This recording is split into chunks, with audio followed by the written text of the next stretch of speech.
Hey, Joe in Binghamton, New York. Matthew here with freeprescriptionlenses.com, and with the help of my GoPro camera, I'm going to show you this curl that's out of place. No, I'm going to show you how I cut prescription lenses with Transitions 7 and Crizal Alize coating for your own frame that you have mailed to me. You saw one of my videos where I did that for someone, and I believe in the email you said that your wife is a big fan of mine, and to that I can only respond, why wouldn't she be? Okay, let's get to work. I need to take these junk lenses out and put some new ones in there. So what I'm going to do, because this is a nylon rimless frame where there's nothing at the bottom, I am going to put 2 dots on your lens. I'm using this graph so I can have a straight line, because I need to make sure that everything is lined up perfectly, and I can do better than that. Let me put a new one on there.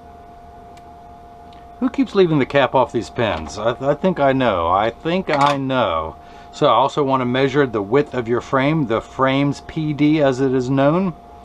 And I'm actually getting 70 millimeters. So I'm going to write that on your right lens, 70. Now I'm going to take the lens out of your frame. And I've got a little tracing element. I need to get a little sticker here that I'm going to put on my tracing element. Pull that away. And if you notice the straight line that's in the background here, the reason why I put those dots on your lenses, I'm going to use that as a reference point to make sure everything is nice and smooth. And I'm not referring to the wrapping group from the 90s, nice and smooth. Alright, so that is on there. So I'm going to put this into my $30,000 Santanelli. This is the LE1000 patternless edger. Ironically, I'm using a pattern to cut your lenses, even though this is the patternless edger. So I'm going to put that in and hit trace, which means 3 in Spanish if you're keeping score at home. But let me get down to business. I'm here at freeprescriptionlenses.com, where everyone loves a bargain and no one is disappointed in quality. They're just disappointed in me, but I can't help that. There's no technology to improve me. But it has now gone around and traced the shape of your lens. And what I was going to say, if you buy the frame from me, you actually get free prescription lenses. You see it, you hear it, you think about it. But since you didn't buy the frame from me, I gotta charge you for the lenses. But we have a special.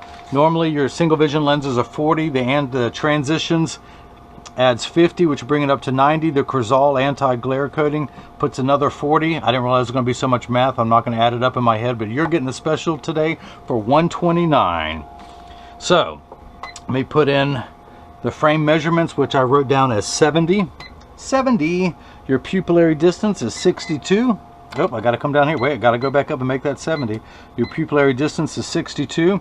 These are polycarbonate lenses that I'm going to cut on the soft cycle because of your Crizal anti-glare coating. And these are being cut for a rimless frame. And I'm actually going to go 1/4 millimeter large to make sure it fits in there well. So, let me take your lens out. And of course, you're the same prescription on both eyes. -1/4, -150 in both eyes. So this is going to be... This is your right lens right here. Keep track of it. Keep track of it. Keep track of it. What am I doing? Keep track. Which one's the right lens? I think it's this one. Okay. This is now the right lens. I'm going to pull that out. Spin the axis wheel of my Marco 101 lensometer to 80. I'm going to put your lens... Well, actually, I got to put the power drum on -1/4. -1/4. I'm going to rotate your lens until the sphere power comes in clearly. I'm going to locate the optical center of your lens. And now's a good time for you to look how dusty the top of my equipment is. Look, there's some dust right here, I think, when I watch the videos. But I'm just too busy working to clean that up. So, I check your astigmatism correction, and now I'm putting 3 dots on your lenses. If there's enough ink in my lensometer, which there never is. So these dots are too light for you to see, so I'm going to darken them so you can keep score at home. And this is the right lens, so I'll put an R right there. I'm going to do the same thing for your left lens, which the power reads -1/4, -150 at 90. So I'm going to spin the axis wheel of my Marco 101 lensometer to 90. Put your lens in, rotate until the sphere power comes in clearly. Find the optical center, check your astigmatism correction, which is what most of your prescription is. And I'll explain what astigmatism is in just a little bit. Essentially, it's the reason why you squint. Why you be squinting, Joe? Why you be squinting so much? Actually, don't worry about it. You won't be squinting when I'm done, until you get the bill. Then you're going to need to sit down. Alright, so let me darken those for you, and I'm going to put an L on here, which stands for not right. Now, This is a block. This is known as Jenny from the block. I need to attach this to your lens while it is cutting. So I need a double-sided adhesive sticker. And where am I going to get one at this hour? Hey, 75 degrees in my hometown of Durham, North Carolina. But wouldn't you know it, don't you know, 3M out of Minnesota makes a double-sided adhesive sticker. The black side is the sticky side, so I'm going to stick that onto the block, pull the tape away to make my side sticky. And then essentially what I'm looking into is just like the optical crosshairs of a scope. I have a vertical meridian and a horizontal one. The reason why I put those 3 dots on there is I want them, your lens cannot be, where's your frame? It has to go in there a certain way. It cannot be disoriented like me. So those 3 dots are going to go on the horizontal meridian, and the center one, the vertical one's going to go through there. That is your optical center. That is going to sit dead center in front of your pupil. I'm sorry you can't look in here at the same time, but since I'm driving, you just sit in the back seat and assume we're going where we're supposed to. So I'm going to do the same thing now for the left lens. Put the block in the speedy blocker. Joe, this is for you. Believe in yourself. You are a star. What else can I get out of a fortune cookie and make you believe? Okay, let's get that left lens lined up just perfectly.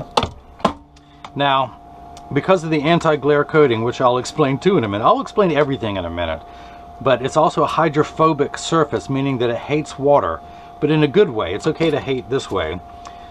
But I'm going to put another sticker on the back of each lens to prevent your lens from being slippery and moving while it's in the chuck. Just like when you wax your car and it rains, water beads right off. The nice thing about that anti-glare coating is you never need a liquid cleaner again, because whatever water gets on your lens, it will come right off. So I'm going to put the lens into the chuck, or as I like to say, the Charles, because I just don't know this machine well enough to call it Chuck. So I'm going to call it Charles.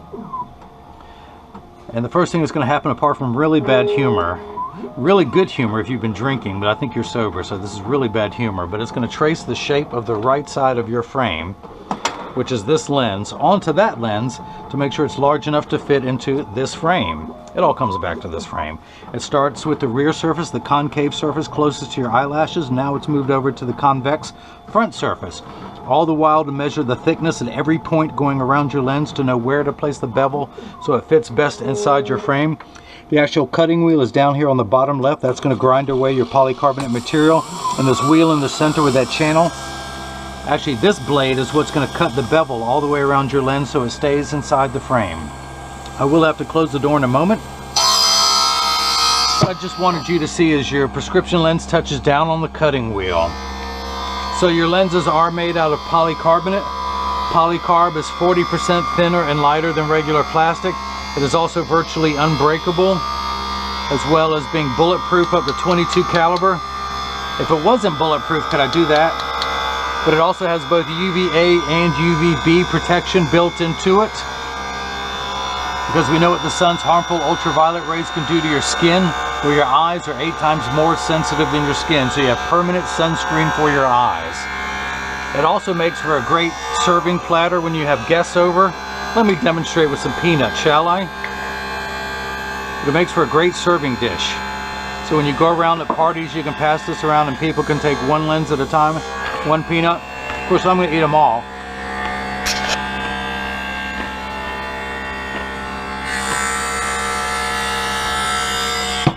And see how well it cleans up?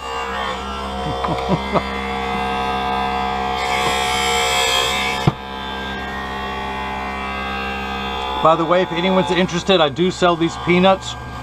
They are $3 a jar, or I have them on sale in large quantities, 3 for $10. Don't buy 1 jar for 3, buy 3 for 10. Take advantage of the savings. It's a good value for me. So if you notice your lens is completely flat, just like a nickel, I could take it up and stand it on the counter now, which is more than I can say for this thing. So it's now moved over to smooth everything off. And in just a moment, this blade is going to come down and start spinning fast and throwing water everywhere, and I'll have to close the door. And if you also notice, there is water running in the background. Polycarbonate cuts dry where plastic and high index cut wet. The water is running just to catch this optical debris known as swarf. If you're a Mel Brooks fan, this is from Spaceballs. This is where you say, "May the swarf be with you." But it's not going to be with you. It's washing down the drain.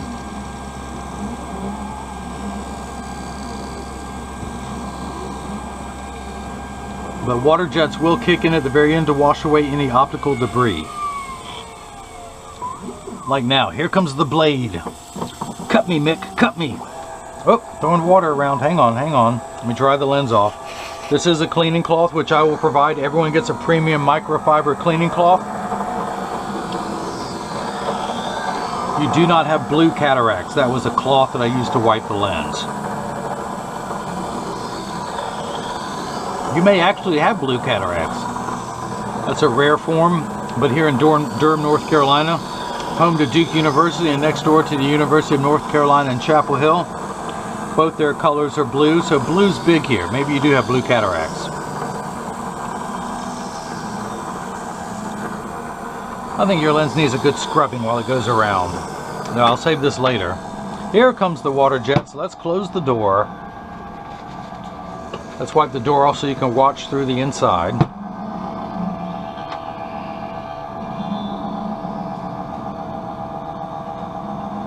And as soon as the blade has finished cutting the bevel into the side of the lens, today the part of the blade will be played by my right thumbnail. I'm going to reenact. Such a fine reenactment. Thank you. Thank you very much. That's exactly how it happens. Okay, so the water jets have continued. Now this little white debris that's around your lens is going to help wash that away as it polishes up the lens. And speaking of polishing, nah, yours are not polished.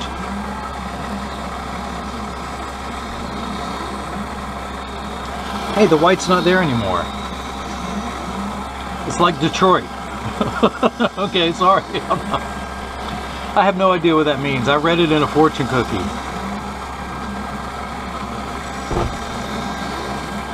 I'll just shut up now and keep working. You know, long ago, someone told me there's only 2 rules that you have to remember to sound intelligent. Rule number 1 is thinking of something stupid to say. And then rule number 2 is don't say it. Now see, I'm really good at coming up with rule number 1. It's that last rule. What was rule number 2? I can't remember. I'll just go ahead and say rule number 1 then. Alright, so I'm going to take your left lens out. Take it back in and shake it all about. No, okay, so let's go ahead and start cutting your left lens. The left lens. The mighty left. The fighting left. And the same thing from before. The calipers are going to come down and it's going to trace the shape of the left side of your frame, starting with the rear surface closest to your eyelashes, the concave side of the lens, measuring the thickness going all the way around, and then it's going to trace the convex front surface of the lens. And that concludes your vocabulary lesson of the day. And as soon as your left lens begins cutting, we'll continue to work on the right. In fact, let me go ahead and get the toothbrush wet. Now, this toothbrush that I'm going to use to clean your lens has never been in a human mouth. Only a horse, a giraffe, a pig, and a feral goat, and a rabid skunk. But no humans. This has never been in a human mouth. Okay, so I'm going to set your frame down. I'm going to take this block off. It is no longer needed. I'm going to leave that blue sticker there. It's not needed, but it looks pretty. Look, it's blue cataracts again. You've got blue cataracts. Alright, so like me, your lens has some rough edges. At least these we can get rid of. Mine, not so much. But I use my handstone, which is completely flat. I can put my finger on it while it's running, and my finger gets warm due to the friction. But it's that friction that allows me to apply what's known as the safety bevel. I'm going to do it on the front surface and the back surface. And now I'm going to use my thumbnail to scrape away as much of that swarf as I can. And then once it's all off your lens, or the majority of it, I'm going to use my thumbnail to get down inside that groove. And what I can't get out, I will now use the toothbrush to scrub.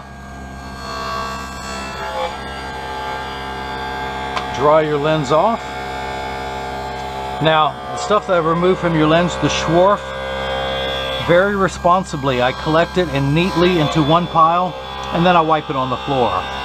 Because this is where I say, kids, stay in school. I went to school for years to learn how to make a mess like that. So kids, when you grow up and you want to make a mess, you gotta stay in school. So here's how we mount your lens. Everyone, you've heard the saying, you gotta have the right tool for the job. That tool is a hammer. No, that tool is a little piece of ribbon for wrapping presents. Let's say, like for your granddaughter, have you wrapped a present for her lately? And why'd you let her bury the bug in the backyard too? Don't you know bugs deserve the front yard? You know, it's respect. You gotta respect them. So, how do I know all this about you? It's it came to me in a dream. Since you live in Binghamton and I live here in Durham. But what I'm gonna do is I'm gonna line the lens up just right. I'm gonna grab the strap and I start at the outside corner and I'm gonna move along till we hear the snap. And once you hear the snap, your frame is broken. Now, once you hear the snap, the lens is in there. I'm gonna put my finger, this finger, so there's no confusion. I'm gonna put this finger onto the lens, onto that string, so I can slide this out, and we are in there, Joe. Joe, we are there. So, I can pull the sticker off now, leaving just the little red dot, which you can barely see, so I will darken that. And I'm gonna put your lens into my lensometer, and I'm gonna spin it back to 80. I'm going to check the power, and I am getting minus a quata, which is Latin for quarter. I'm going to check your astigmatism correction, and we're getting minus 175, which is one tick mark away from 2. The way your prescription works, it reads minus well, let me back up a little bit. You've heard of ounces, gallons, and pounds, where the unit of measurement in the optical world is called a diopter, and it goes in quarter increments starting at 0, known as plano, better known as non-prescription, and it goes up from there, 0.25, 0.50, 0.75, 1, 1 1/4, 150, and I'll stop there. So your right eye, you actually need one step of correction for your farsightedness. Without your glasses on, you see well up close, you just have trouble far away. So you only need one step of correction. You're on the first rung of a ladder to get everything the correct size. Now, most of your prescription is astigmatic, and there is a stigma over the word astigmatism. It just means shape. It's like saying someone has straight hair or curly hair, or in some people's cases, no hair. But this is the fine-tune knob. This first number gets everything the correct size. Astigmatism is what makes 6s and 8s, or the letters P and F look alike. So that's what this is. This makes everything nice and crisp. Think of it as the fine-tune knob. And this 80 is where we're going to turn that fine-tune knob. Now, a straight line is also known as 0 to 180, with 90 being in the center. We're going to turn that fine-tune knob to 80 for your right eye. And speaking of 90, we're going to turn it exactly to 90. That's why when I put the dots on your lenses, they have to go in a certain way. If they get tilted at all, you're just not going to see as well. So, without any correction, this would cause you to squint tremendously.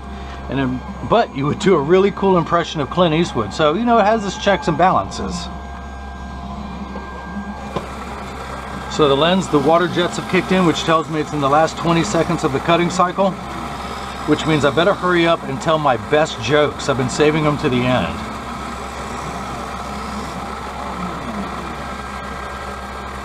I don't want to run out of time and not be able to tell you my best jokes.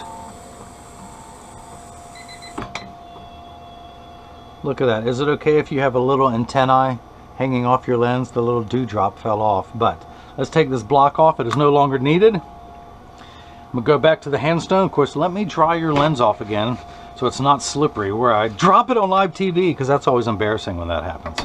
So back to the handstone, back to the safety bevel on the back surface. Now the front surface of your lens. Now I'm going to use my thumbnail to scrape away as much swarf as I can. And I do this so much, I've worn a V-shaped bevel into my thumbnail. So Joe, you're the reason I can't have a nice thumbnail. Well, at least on the right side. There's no excuse why I can't have one on the left, but I'm working on that. I'm saving up money. I'm seeing a doctor. I'm getting shots. I'm getting treatments. I feel one day my left thumbnail will be better. So again, I'm scraping all that out from inside the bevel.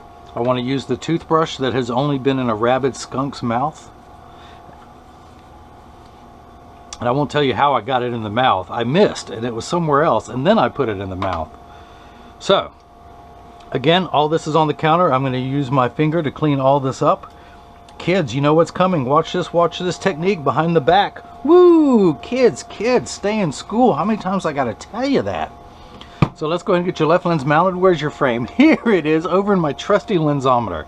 So I'm going to take out your left lens. Let's put in the new lefty. Now again, I'm going to use my little ribbon. I'm going to grab the string. It's folded in half so I can grab both sides. I'm going to grab it, start at the outside corner, work my way towards the nose, if it would cooperate. And then when you hear the snap, come on, hear the snap. Where's the snap? There's the snap. Put this finger, to avoid any confusion, this is the finger I'm using. I do not like to use this finger. I do not like to use this finger. Although, you know, I say that, but I am going to use this finger. Look at that technique. That's like reaching for the E string on a guitar. So, that is out.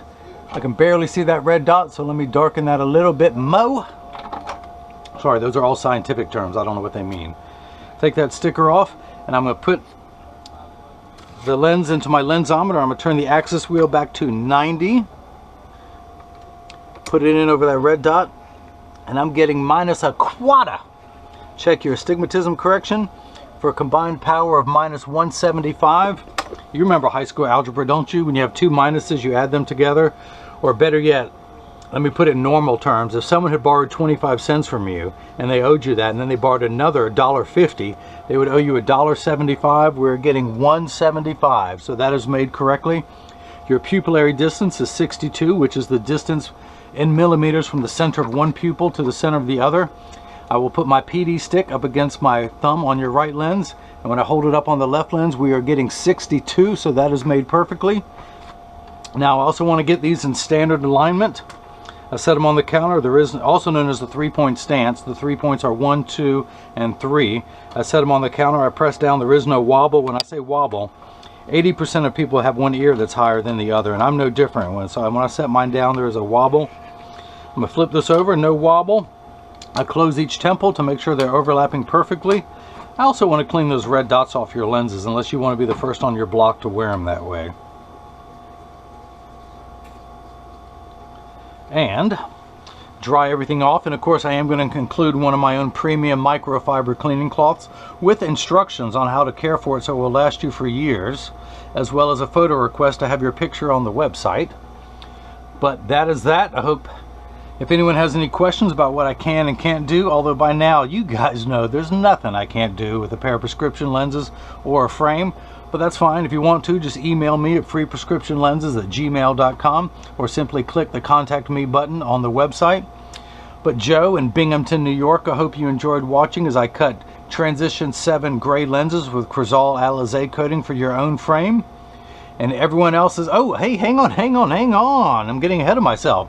These are your lenses when they are clear. Let me go ahead and activate them for the very first time. I'm going to put them in my little transitions box, which is going to expose them to a strong burst of ultraviolet light. And as you will see, the transition lenses take about 30 seconds to darken, a little bit longer when you come back inside, about 45 seconds to a minute and a quarter. Now, Joe, this is important. Pay attention. I'm going to quiz you on this later. All transition lenses will darken on day 1. Give them 2 weeks. They will continue to darken every day for the first 2 weeks, providing they've been exposed. After that, after 2 weeks, they will work for years with maximum performance. The only time they will not work is if you're in your car driving, your windshield absorbs all the sun's harmful ultraviolet rays so your upholstery doesn't rot or your dashboard doesn't crack from sitting in the sun. That's why transition lenses don't darken a car. Now, if you have a convertible or a motorcycle, yes. They're also temperature sensitive, meaning they'll get darker when it's 90 and below than when it's 90 and above. I remind everyone, when it's in the upper 90s, you're miserable, your glasses are miserable. No one likes to work 100% when it's that hot outside. So now that's what they look like when they've darkened. Of course, don't you worry, they're going to keep getting darker. Joe, remember, we covered this. We talked about this. Come on now. But that's that. Now, I hope you enjoyed watching as I cut Transition 7 gray lenses with Crizal anti-glare coating. And everyone else has gotten the chance to see how I bring that love and feeling back to glasses. Thank you.